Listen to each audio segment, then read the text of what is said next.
Digital marketing seems to be the mystery that most entrepreneurs struggle with, and real estate investors are no exception. The truth is, there are multiple avenues to success. Those experiences will be best shared by the guests on this podcast.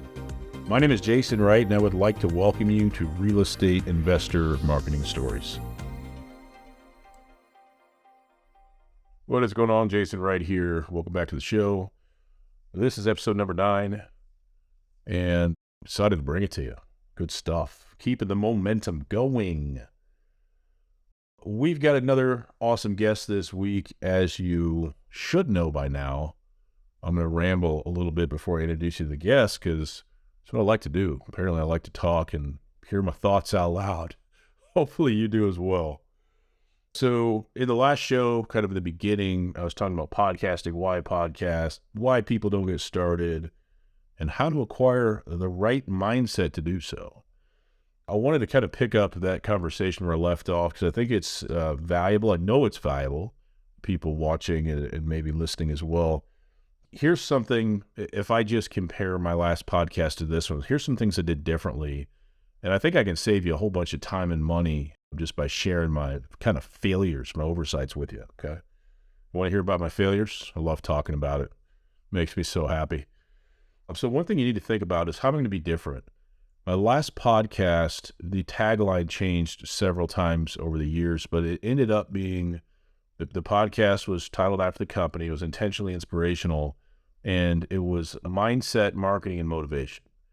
The category that it was in Apple Podcast or iTunes was business and entrepreneurship. So I guess categories. The problem is those are the most competitive categories on earth with podcasts. And just by reading the name of the podcast, people had no idea what the hell they were walking into. So it's like, okay. So trying to stand out, I would talk to entrepreneurs about their journey. And sometimes I would talk about myself, and as they're like, really don't know what to talk about. So just kind of talk. And it grew. You know, we never had anything crazy. I think we're at about 23,000 downloads. It still gets downloads, but we haven't put anything out in a year and a half. And that's fine. I never stopped to consider, how's this going to be different? How's this going to stand out? Are people going to read the title and have any idea what it is? And all those things worked against me for that reason. So do some research. I used Apple Podcasts for this show, dug around, tried to find other real estate investor marketing podcasts. And like I've mentioned before, I found one that kind of fits that realm. But I was like, this isn't going to be coming from a real estate investor. It's going to be coming from a marketer. And I'm going to use my gift of gab and talk to people about their journey. And we're going to learn about the journey and learn about real estate investing. But we're also going to hear the different angles and flavors of how they've used marketing successfully and not successfully in their businesses. So here we are. So it's targeted towards what we do. I think it stands out in the market. It's different. I wrote down a plan. I'm going to use 8 talking points in every episode. Some people will get the exact same questions in every show, but I'm going to give myself permission to ad-lib and run as I see fit. And that's what we do. And it works well, and it's super chill, and there's no rules for the guests. So these are things I thought about because I was like, man, I've put in all this time on this old show and there's not really any growth. Nothing's happening. So these are some things to think about. I would say to you, if you are podcasting or if you want to, give it 100 published episodes before you do anything crazy, right? When I say do anything crazy, I mean quit, I mean pivot, I mean rebrand, etc. 100 episodes, because by then you're going to know, yes, this is fruitful in these ways, or no, it's not. 100's a good mark to get to. So if you're doing a show a week, it's going to take you 2 years, something like that. Or if you launch heavy like we did, 5 episodes the first week, and there's a ramp plan there. You can speed up that process a little bit. Now, the other thing I would say is if you try to do a daily show, if you go that aggressive, it will become work. It will become serious work because it's, even if you batch record so many episodes a week, it's going to become a lot. So things to think about. All right. Today I am talking to my friend and client, Melanie McDaniel of Freestyle Capital Group. And she's just such a light, happy personality. I always enjoy talking to her. I've had a bunch of Zoom calls. She's been a real estate investor since 2015, and she really prides herself on positioning her company to be a boutique private equity firm. So it's very personalized. She really prides herself on actually knowing each one of her investors. So this is a great show. I know you'll enjoy it. Let's check it out now, shall we? Hey, Melanie, welcome to the show. Hey, thanks. Glad to have you here. So I don't know this story about you, I don't believe, but tell me how you got started down the road of real estate investing. Where'd that begin? Oh, man. So not till I was like 35, unfortunately. I'm a little late to the game. Yeah, military, law enforcement, that's my background. And I got married for 5 minutes. And somehow, so me being I have a job, blue collar, retirement, super live within your means, the whole way I was raised, Mary's a trust fund baby who had a very different idea about money. Not saying he's right or I was wrong, but somehow I got the book Rich Dad Poor Dad into my hands by the time our relationship was ending. And that kind of opened my eyes up to what I was missing out on. And why didn't anybody tell me? And it's like not rocket science, but it's life changing. So 2015, I read that book. It took me until about 2017 to get my mindset right, like outside of this risk averse, put money in a 401k, sort of live within your means mindset to take risk, go all in, trust yourself, do something big, and invest in real estate. Damn it. Can I say that? Real estate, there are so many investment ways to make money out there, right? And there's stuff I probably don't even have exposure to yet that are probably awesome as well. Maybe oil and gas or carbon capture. I don't know. There's stuff out there, but real estate is so fundamental. It just makes so much sense. I was just so mad when I read that book. I'm just like, it's so basic. Why did nobody tell me this? And why was I too dumb to figure it out myself? But I think I'm in that boat with a lot of people. Like when you read that book, you can't unread it. Yep. So anyway, that was my start. It's just the seed got planted, and then I shifted my whole life, and I'm all in on real estate now. That's awesome. I didn't know that about you in regards to the military and law enforcement background. So thank you for your service. I did not take that stuff lightly. And I love freedom. Absolutely love it. You know what's funny? It's like the house I grew up in, my stepdad was a lawyer. My mom was a court reporter. We never talked about entrepreneurship. Hey, my mom is a court reporter. To this day, she's going to retire soon, but like 35 years. And most people don't even know what that is, by the way. I had a little shorthand machine. I used to always get into it and like screw up all of her notes as a kid. And the stenographer, she's a stenographer in the stenograph, right? But she would call it her pecker. Yep, absolutely. And I remember our first computer we got, I was the first person I knew that had internet at home. We got a Prodigy disk, and we like didn't sign up for that, but we got the first AOL disk. We signed up. And like nobody was like, everybody's like, what in the world is this computer stuff? But anyway, the house I grew up in, nobody talked about entrepreneurship. Everything was what you said, right? You go to school, you get a degree, you find a good company. And I was like, well, what about these people with their trucks and doing the lawn mowing? Because I had a landscaping business. So I'm like, no, you don't want to do that. And it's funny because once I got into the corporate world for 7 years, I was like, I feel dead inside. I don't want to do this crap, you know? So it's interesting. The environment we grow up in, influences heavily what we think is possible. We'll say that. Absolutely. It doesn't just influence it. It like it dampens our potential because it puts us in the matrix of society. And I had nobody in my life. Well, the only entrepreneurs I had as examples were my two uncles who lost a bunch of money and were greedy and just terrible entrepreneurs. That was it. So entrepreneurs were bad and money was bad and wealth was bad and rich people were assholes, all that stuff. Yep. It was a lot of undoing to be undone in those, the mindset years, I call them, the 2015 to 2017 range. Yeah. Like my kids now, so I have a 12-year-old daughter, 12 going on 25. If anybody with daughters might, I know what I'm talking about there. And my son's going to be 17 here in a couple of months. And I teach him, hey, you can do whatever you want. My son's very engineer-minded, architecture-minded. I'm like, for that stuff, you need to go to school. You don't have a choice. But look at what I'm doing. Look at this other stuff, so sky's the limit. Here's why the stock market sucks. Here's why you don't go to a bank and open an account to make money. I know that makes any sense. Mathematically, it makes no sense. And so we teach them that stuff now and just give them that big open mind to what's really going on. It's kind of neat. It'll be interesting to see what they choose to do. So it's funny, like with the whole bank thing where we use a bank, and when you're a kid and you don't know any different, you're like, oh, the bank is where I go put my money, right? Well, take them to the nearest large city, walk around the city and look at what the names are on those skyscrapers. And that will tell you who has the money and who owns them, the banks. So it's like, don't use the bank, be the bank. Somehow, be the bank. There you go. I like it. So what asset classes and or markets do you typically focus on and why? Well, of course, it's always been sort of a pivot. I have a big background, like basis in diversification. So diversification of asset classes, geographies, operators, and the business models. Some are cash flow, some are upside or more risky, right?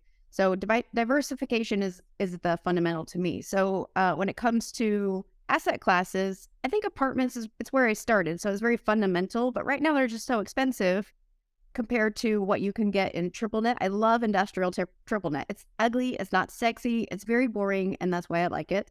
And there's not a lot of value add or upside. There's no like work to be done. Yeah. Your work is buying it at the right price, getting the right debt, and collecting your rent once a month. That's your work. Done. Yeah. Love it. Storage, because you can raise rents monthly and nobody's going to leave over $10. And if something like COVID happens, or I don't know if I can say that because whatever, listening. You can say whatever you want. Yeah.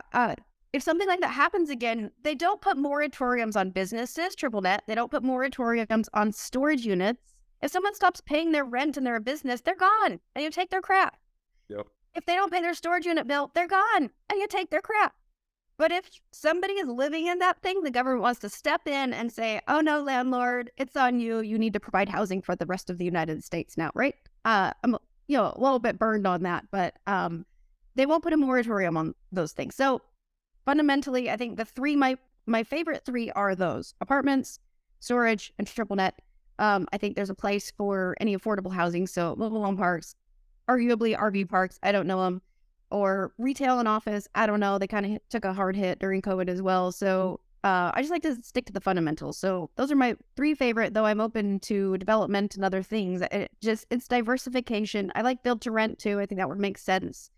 Yeah, those are my favorite. And then geographies, if it's a triple net, I don't care too much. It just matters what the economics of the area are, jobs and the need for whatever it is. Same with storage. When it comes to apartments, I care about the politics of the state and that, there's an economy there. People are moving there, jobs are coming there, people are increasing their incomes, all the good stuff that supports rent. Gotcha. I like it. It makes sense. It's an interesting question because people go like, I only do Dallas, I only do this. And then people like you are more diverse and people in between. So it's interesting. Can I tell you why? Yeah, sure. What's important here is I do deal with lots of different people. So I have a fund of funds. Yeah. So I can diversify. But if somebody is the operator, I want them to specialize in a market, in a asset class. So that it depends on who you're talking to. If it is an operator, they better be in Dallas and only Dallas. And once they've mastered Dallas, they can expand to Houston. But these guys that are buying nationally, unless they have a really long track record, a huge team, lots of data, fine. But if they're kind of newer sponsors, I don't want to see them buying assets in a bunch of states. Makes sense. Yep. I like it. Let me ask you, what simple marketing strategies and tactics allowed you to initially get traction with what you're doing?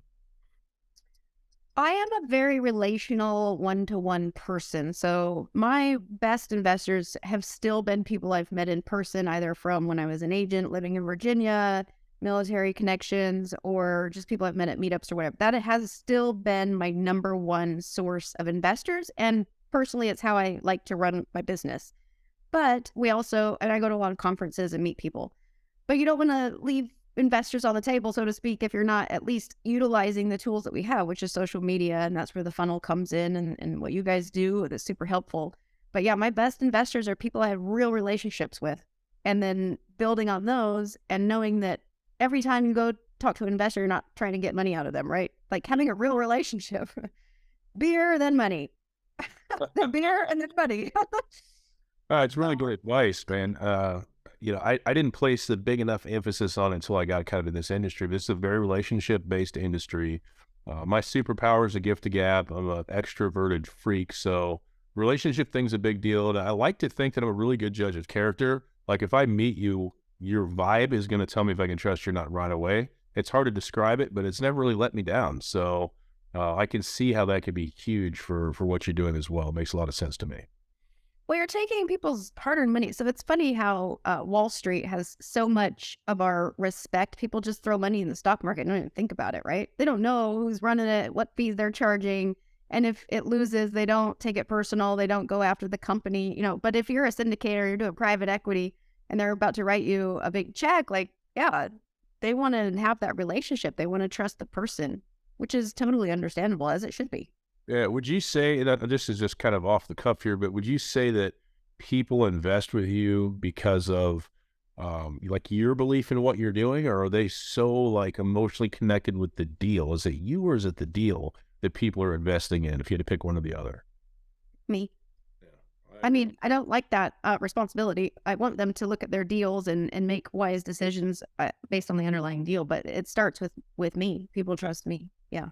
It's amazing how far that goes. If people believe that you believe what you're saying in many scenarios in life, that matters a whole bunch, right? When I got started with this business, I had no idea what I was doing. Upwork was where I got all my jobs. And I would say, hey, Melanie, I know you want me to do this thing for you in Google, right? I have no idea what I'm doing with PPC, but I'll figure it out. If you trust me and I'll give you one, it might take me a while. People are like, okay. I was just honest with them, and I would put in the work and teach myself the thing and get it done. But it's amazing what you can do if you believe in yourself. You got to be willing to put in work, and if people see that, it'll go a long way for you. So I absolutely agree with that. And what comes with that is the superhero thing, right? It gives you great power. So you have great responsibility, because there are people out there that go and they really believe in it, right? They really can sell something. They really believe in it, but they still don't know what they're doing. Yep. So you still have to be super careful. Think of the WeWork guy, right? He's raised billions, FTX, billions of dollars, billions. They're very believable. Yeah. But at the end of the day, they didn't know what they were doing and they were fraudulent. I mean, so yes, for sure, people trust me, but with that comes huge responsibility. No pressure. No pressure. It's so much pressure. And if people don't feel the pressure, they shouldn't be raising capital. Yeah, I hear you. If it makes you feel any better, I've been out of my comfort zone for 3 straight months. I don't remember what comfort feels like, so I know I'm on the right track. Right before this podcast, somebody opted into our Wind River Equity Partners website, opted in my list. I'm like, the site's not even done yet. Who's on it? So I reached out to my team. I was like, somebody testing out this form? They're like, no, it wasn't us. And I'm like, crap, it's not even mobile optimized. It doesn't even look good. There's people already looking at it, which is bad, but hey, I'm uncomfortable, so that lets me know I'm doing something. So, well, it gives you an opportunity to start practicing on it, making the call. So if you had to look at the beginning of your journey till now, what would you say your biggest mistake or regret is with your marketing so far? Well, I don't know if it's a mistake or a regret, but it definitely slowed me down. So I was a bootstrapper. I did my own website and I did my own ActiveCampaign back in early 2020. Mm-hmm. And sometimes if you just don't have the cash, that's kind of all you can do, but you're giving up your time to do it, right? And so I learned a lot in the process, which is important. But at some point, my time was better spent talking to investors, going to events, not trying to sit on a chat with ActiveCampaign trying to figure something out. Yeah. And then I left. I think my biggest regret is probably not getting my funnel together sooner. I think a year of your own website and a year of your own trying stuff is fine if you're a bootstrapper. But a year in, you should be investing money in the stuff like that. Because I let a lot of investors slip through my fingertips simply because I didn't have a way to capture them. They came into my funnel, they probably got a newsletter, and then they got cooked out on the other side and nobody ever talked to them again. So maybe that's the regret. But it's okay. I had to be on my time schedule, and I'm the profit first mindset, and that probably comes from my blue collar background. I don't want debt. I don't want to get involved in something I can't afford. Albeit, if I spent $100,000 in Facebook ads, maybe I would raise $10 million. Well, mindset wise, I'm not there. So I just have to operate in my own limited thinking, I guess. Yep. So maybe that's, if there is a regret, is just investing sooner. But to mine and anybody else out there, I have also wasted money and trusted people on some product and spent a lot of money and it was nothing. So there are a lot of salespeople out there with products to sell, and not all of them are created equal. So I don't know. I don't think there's a perfect strategy unless somebody just handed you, here it is. This is everything you need all put together and it's free. Like everyone just had to kind of figure it out. So I give myself a little bit of break, but I'm here now. So we're good. That's a great response because I think a lot of people resonate with that. I was sitting in this office 2.5 years to my business, still working full time. I think I had gone back to corporate America because it didn't work the first time. My wife says, where's the money in this business you're doing? And I couldn't answer the question. And it really like flipped my world upside down. I had spent 2.5 years working on my tagline and my colors and all this crap that didn't matter. I was like, man, none of this matters. Right. So it's really, really interesting. The crazy thing is there's a whole bunch of ways to be successful and it can get overwhelming trying to figure out which the right one is. But no, I totally get it. I bootstrapped everything and it's taking a really long time to get good traction. So that's good stuff. All right, I'm going to throw you a bit of a curveball here. Hope you're ready for a curveball. I think you'll like it. Sure. Are you willing to share a story about your real estate investor journey that you haven't shared on another podcast or publicly? It can be anything you want. Humor, happy, sad, whatever you want. A lot of people share something funny. We've heard some crazy stuff so far, but it can be whatever you want to. Well, I've shared a lot on podcasts, like the bad stuff, the money lost, the whatever. Luckily, so far, it's only my own money that I've lost.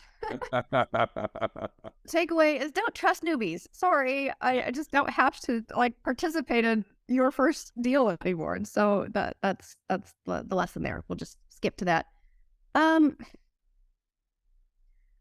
don't know. I've shared everything. I don't have anything that I'm thinking of that's not currently happening that I probably can't share because, as you know, the economy is doing the economy thing right now, and everybody's saying there's blood in the streets. Well, I have a couple of deals that are definitely hanging by a thread, and I can't talk about it publicly because they're, live deals. But I would say there's a lot of people not talking about those things, and most of us are probably caught up in something because I have a mastermind where we can talk behind closed doors, and everybody, I don't care how big their platform is. Yeah. Everybody's suffering right now. Yeah. So sorry, I'm not answering your question fully. You're fine. But the story that I'll share is that there are behind the scenes stories in this current 2023 spring coming up environment. Do you think this coming year, just across the United States in general, there'll be more capital calls happening than we've seen? Yeah. Yeah, you know what's funny? It's not funny, it's the wrong word. It's ironic is, let's see if I can be vague enough. I had a conversation with a person maybe 6 months to a year ago. We were talking about my services and what I was doing, and they were excited that I didn't hear from them for a while. Then they came back like, I found somebody better. I don't need you, blah, blah, blah. And I was like, okay, like whatever. I just got wind the other day that they're in that capital call season right now. Things aren't going so well. So yeah, you got to be careful when you're a rookie diving into stuff aggressively and cocky because it sounds like it can end up in a place where things are very uncomfortable. So. Yes, it's a very interesting time right now, knowing what deals are surviving, what aren't. Some that I tried to get in on, before I did due diligence, it was kind of like, oh no, it's a closed deal. We're done. We're good. I'm like, oh, wah. Come to find out they did a fire sale. They didn't even try to salvage the deal. They just sold it at cost and lost all the investor money. That was their choice. They could have raised $500,000 and saved it, but they didn't even try. Yep. So, but so my journey is, going from real estate agent to my own deals to, doing some co-GP deals and then launching a fund. And now I'm looking at potentially another fund. And you can only go as far as your mindset, your knowledge, and your network. Honestly, you're constantly growing. You're not going to jump into this business and go do institutional deals. Now, especially after seeing what's happening with our small syndicators, everyone's a genius that's been doing real estate in the last 10 years. I want to do deals with people who have been in the business 25 years, have a long track record. Their current portfolio is safe because they always stuck to the fundamentals. Yeah. And so now I want to launch a fund of funds and just invest in institutional funds that you can't get in unless you know the people. Yep. And the minimums are like $1 million or more. Yep. That is where I'm tracking now, because I know everybody's trying, everyone needs to get started at a place, but if you launch a coaching program specifically, you look like the guru, you're telling everybody else what to do, But when your deals are not doing so well, you're not sharing the truth. Yeah. You're fake to me. And there are more of those right now. I'm so skeptical. If someone has a training program, I'm more skeptical of them. That's just the truth. I mean, I'm not gonna throw everybody under the bus as a mastermind program or something, but they're not talking about it is where the problem is. It's Because interesting. that's where the learning happens. Oh, When yeah. nobody's talking about it. It's interesting. Two things you say that pop to mind. One is the saying "fake it till you make it" makes me like want to throw up, and it makes me fighting mad. I've always rejected that. I've always said I either know this from experience or I don't, and I'm going to learn. Like I can't stand fake. Like there's never a time to fake it till you make it. I hate it. And the other thing is sharing the authentic failures. You want to get a good open rate in your newsletter, put something in the subject line that indicates you failed. You have the best open rate you've ever seen. Right? I did it last week about LinkedIn shut me down. Open rates through the roof, right? Because humans are attracted to vulnerability. They're attracted to real, especially when it comes to losses, not wins, which is kind of weird, right? But if you think about news in general, why does news get people's attention? Because negativity sells. Now, I'm not saying you have to be negative, but sharing those losses is massively powerful, not only with your audience, but potential investors and partners as well. So, Well, yeah, but also the biggest lessons come from the trials. absolutely. All the lessons came from the trials. Absolutely. So yeah, there's such a thin line between success and failure. And I think we forget that even though we're failing, that's not bad because it means we're really close to success. It might be one little tweak and then you're like, holy crap, there we are. So yeah, just keep going. And something else you said, everything comes back to mindset. Everything's a mindset game. Even physical challenge, hiking, mountain climbing, it's all a mindset game. Once that body breaks down, you got to be able to go somewhere else and keep the machine moving. So if somebody were going to get into this business today, they said, Melanie, what's one piece of advice you would give me? What should I be doing with my marketing? What would you tell them? Okay, I'm going to answer your question, but I'm going to say first, because I said this on a stage once and everyone in the room started clapping, okay? Because some kid at the front row was like, hey, what about imposter syndrome? I have imposter syndrome. I'm like, if you're an imposter, stop. If you don't know what you're doing, you don't need to be raising capital or taking people's funds. So that's the first thing. Know what you're doing. And then we can get to the marketing, right? Consistency, re-engaging, but still for me is the warm human touch. And if they're in a physical location where you can see them, make an effort to see them. I just think the human connection, especially when it comes to money and trust, and people invest with people they trust, it's important to just have those one-on-one coffee meetings. If you can't, Zoom is the next best thing, but just get off the email as soon as possible. Get off the phone if you can and get in person. That's the key to my success, I would say.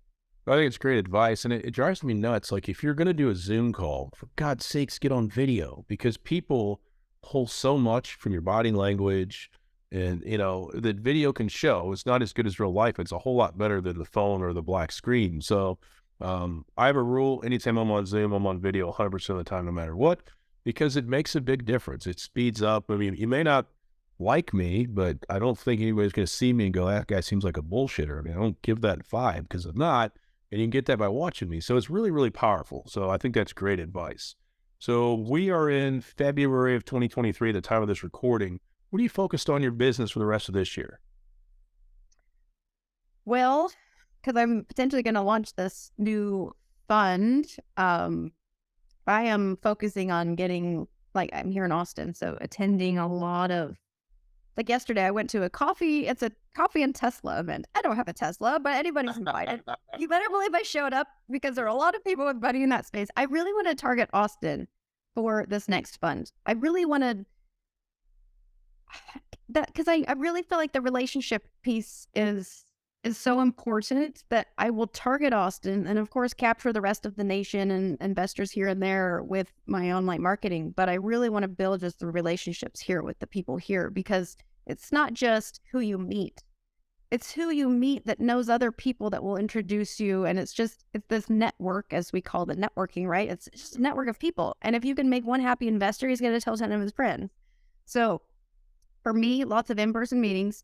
I'm going to get on more podcasts this year once the fund is launched and I have what I'm going to say, the pitch together a little bit better, then I'll be doing podcasts, because I do think people hearing voice and hearing the knowledge, it builds trust too.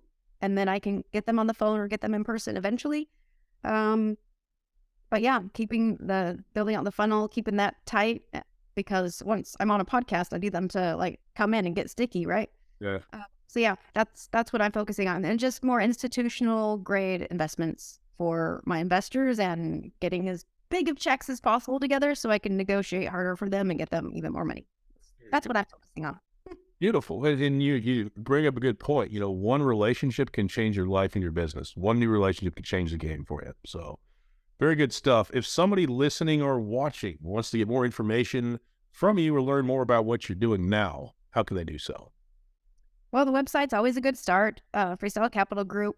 It depends on if they're trying to learn how to be financially free. I have a free guide on there that kind of takes you in your personal situation, what financial freedom means, where you are now, how to get there. It's, some mindset stuff. So it's like a little guide.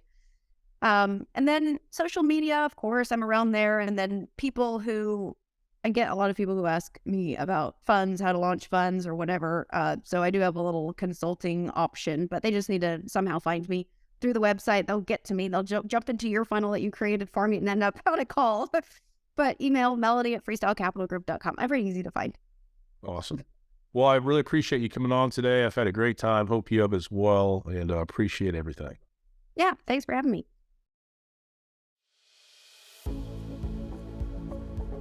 Thank you for listening to this episode of the show. I had a great time making it, and I hope you really enjoyed yourself listening to it. If you want to keep up with all things Real Estate Investor Marketing Stories podcast related, I encourage you strongly to go to reimarketingstories.com and signing up for our podcast newsletter. We will simply keep you up to date with what's going on at the show, new episodes, and things like that. reimarketingstories.com. So hopefully today's episode and the other episodes that you'll listen to will remind you that as a real estate investor, everybody starts at the beginning, okay? Our guest today and the other guests that you will hear on this show will share their real story, right? They'll tell you what worked, what didn't work. And I want you to remember one thing, if you remember nothing else today. It's possible for you too, okay? Never stop going and keep following your passion. Finally, today's show has been brought to you by capitalraisingautomations.com. If you're an active capital raiser and you are ready to learn the 3 areas that are holding you back from raising more capital, I strongly suggest you check out capitalraisingautomations.com. Check out our free 10-minute video there, and you let me know if it doesn't provide you value. I'm sure it will. All right, thanks again for listening to the show this week. Hope to see you next time. Take care.